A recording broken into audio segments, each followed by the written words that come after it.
এই এক আজব সমাজের কথা। সেই সমাজের মানুষ মনে করত আগুন হচ্ছে স্রষ্টার এক অন্য রূপ, কেননা আগুনের শক্তির সামনে সব কিছু জ্বলে পড়ে ধ্বংস হয়ে যায়।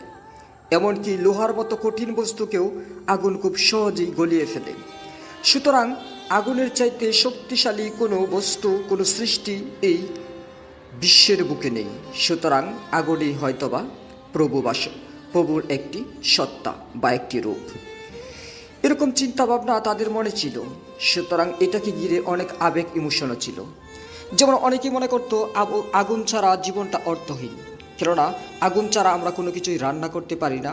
সুতরাং আমাদের খাবার দাবারের জন্য আগুনটা যেমন প্রয়োজন, ঠিক তেমনই জীবনটাকে বাঁচিয়ে রাখার জন্য আগুনটা অতীব প্রয়োজন।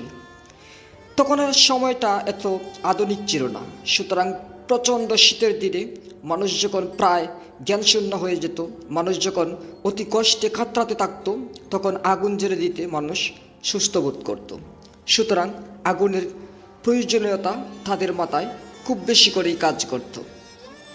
এই সমাজে তারা যখন আগুনের পূজা করে দিন অতিক্রম করতেছিল, তখন আল্লাহ তাআলা ডিসিশন গ্রহণ করলেন যে এই পদবোলা জাতিগুলোকে, এই মানুষগুলোকে দিনের পথে ফিরিয়ে নিয়ে আসবেন।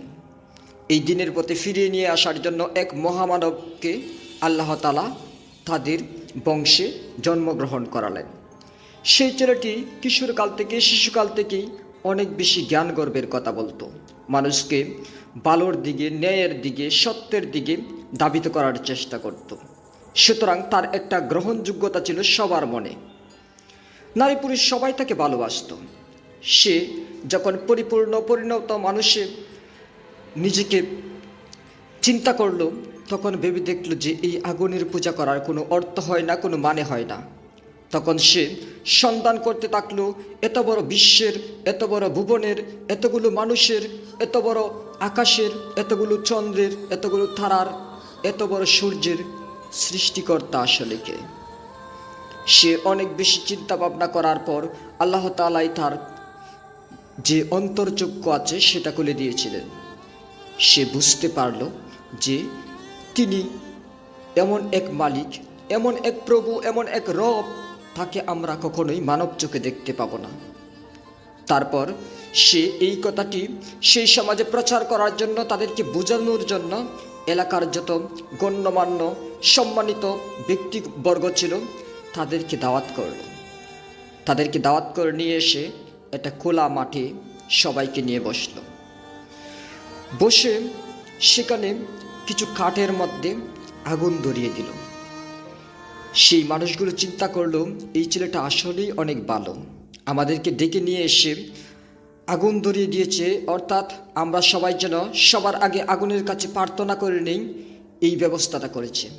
এটা তো একজন ভালো সৎ মানুষ তারা কখনোই করবে না। সুতরাং সেই ছেলেটির প্রতি তাদের যে একটা ভালোবাসা সেটা আরও বেড়ে গেল। তখন সেই ছেলেটার পাশে ছিল একটা বালতিতে অনেকটা পানি। সেই পানিটা হঠাৎ করে আগুনে জ্বেলে দিল। তখন তারা বলল, এটা কি করলে? আগুনটা জ্বেলেছিল সেটা তো ভালোই ছিল, আমরা না হয় কিছু প্রার্থনা করে নিতাম, তারপর খাবার দাবার খেতাম। ছেলেটি বলল, আমি আপনাদেরকে দাওয়াত করে নিয়ে এসেছি, আপনারা অবশ্যই খাবার দাবার খাবেন, কিন্তু তার আগে আমি আপনাদের সাথে অতি জরুরি কিছু কথা বলতে চাই। তারা বলল, বলো, কি বলতে চাও? ছেলেটি বলে, এই যে আমরা আগুনের পূজা করি, আমরা মনে করি আগুন হচ্ছে স্রষ্টা, আগুন হচ্ছে প্রভু, কিন্তু আমার কিছু যুক্তি আছে, কিছু কথা আছে, আপনারা কেউ অতি ইমোশনাল হয়ে, রাগান্বিত না হয়ে ঠান্ডা মাথায় আমার কথাগুলো শুনবেন এবং একটু চিন্তা করে দেখবেন। আগুন যদি সত্যি সত্যি প্রভু হয়, আগুনই যদি স্রষ্টা হয়, তাহলে পানি পেলে আগুনের অস্তিত্ব বিলীন হয়ে যায় কেন? প্রভু কি এমন একটা কিছু হতে পারে যে তাকে অন্য কোনো বস্তু মেরে ফেলতে পারে, বা তার অস্তিত্ব নষ্ট করে ফেলতে পারে, বা তাকে ধ্বংস করে ফেলতে পারে? তখন তারা বলে, এটা তো কখনো ভেবে দেখিনি, কিন্তু তাহলে তুমি কি বলতে চাও? তার মানে পানি হচ্ছে আমাদের স্রষ্টা, আমাদের প্রভু?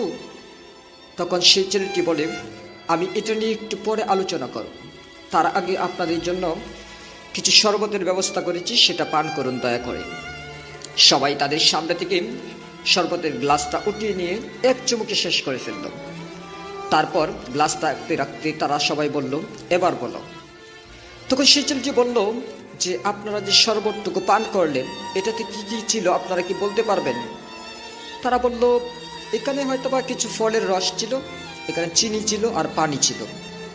সেই ছেলেটি বলল, হ্যাঁ মোটামুটি ভাববে আপনারা সঠিক বলেছেন, কিন্তু আমার প্রশ্ন হলো আপনারা ইতিমধ্যে এই শরবতের সাথে প্রত্যেকেই পানি পান করেছেন, অর্থাৎ পানিকে খেয়ে ফেলেছেন। প্রাণী যদি প্রভু হয় তাহলে আমরা কি আমাদের প্রভুকে খেয়ে ফেলতে পারি? হ্যাঁ, আমি মানি পানির অনেকটা প্রয়োজনীয়তা আমার জীবনে আছে, আমাদের জীবনে আছে। পানি ছাড়া জীবন অর্থহীন। মানুষ বলে পানি হলো জীবনের আরেকটি নাম। পানি ছাড়া কোনো প্রাণীর অস্তিত্ব থাকবে না, কোনো জীবন থাকবে না, কিন্তু সেটাও আমার কাছে মনে হয় কোনোভাবেই প্রভু হতে পারে না। ততক্ষণে সেই মানুষগুলোর স্নায়ু যেন উত্তেজিতের চরম সীমানায় পৌঁছে গিয়েছে। একজন নিজের অজান্তেই ধমকে উঠে বলল, আমাদেরকে আর বিরক্ত করো না, আমাদেরকে আর কষ্ট দিও না, দয়া করে বলো যে তুমি কি বলতে চাও। তখন সেই ছেলেটি বলে, আমি যতটুকু বুঝেছি, আমি যতটুকু জেনেছি, আমি যতটুকু বিশ্বাস করি, জানি না আপনাদেরকে বিশ্বাস করতে পারবো কিনা, কিন্তু আমার কাছে মনে হয় আল্লাহ যিনি, স্রষ্টা যিনি, মালিক যিনি, প্রভু যিনি, রব যিনি, তাকে আমরা কখনোই দেখতে পাবো না। তাকে শুধুমাত্র ভালোবাসতে হবে, তার ইবাদত করতে হবে, তার হুকুম আহকাম মেনে চলতে হবে, তার ইবাদত করতে হবে।